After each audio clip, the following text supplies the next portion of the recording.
पाकिस्तान से 29 मिलियन अमरीकी डॉलर हर्जाना वसूल करने वाली बरतानवी कंपनी ब्रॉडशीट ने इमरान खान हुकूमत से एक और मुआहिदा करने के लिए बातचीत की। कंपनी के नुमाइंदे बैरिस्टर जफर अली ने वजीर आजम इमरान खान और मुशीर एहतसाब शहजाद अकबर से मुलाकात की।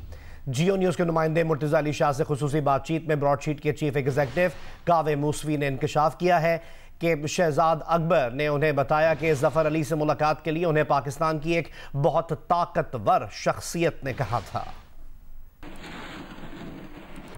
Akbar told me that he'd come to see him, and so I said, why did you agree to see him? He said he came with, he was introduced by a very, very powerful person in Pakistan.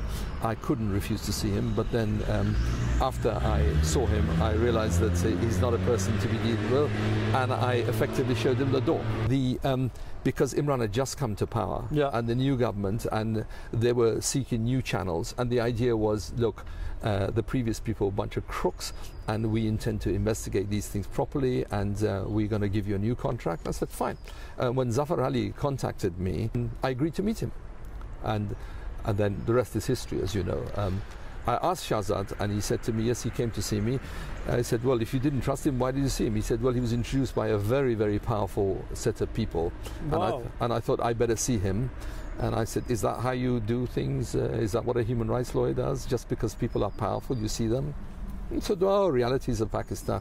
I said, Shahzad, don't teach me about the realities of Pakistan. I have had bitter personal experiences of the last over the last 18 years. Avonfield came much later, much later. No, we were looking at other assets, and we were first we started going into the dark internet, you know, and we found some clues, and then we had hired ex-FBI agents to help us, and professional asset tracers and all that.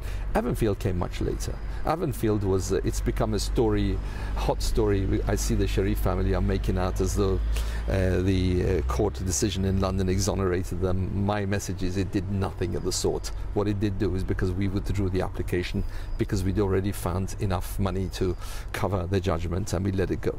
The idea that I bought this company when it was bankrupt, it's a complete total fabrication.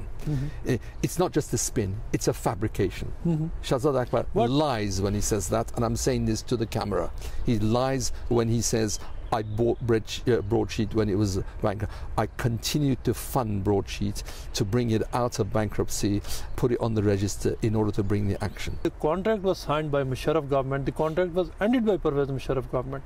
So the body that actually violated the terms of the contract was the Musharraf government, nobody else. Correct. Well, the state is responsible, and just because governments come and gone, that doesn't mean the National Accountability Bureau is not responsible.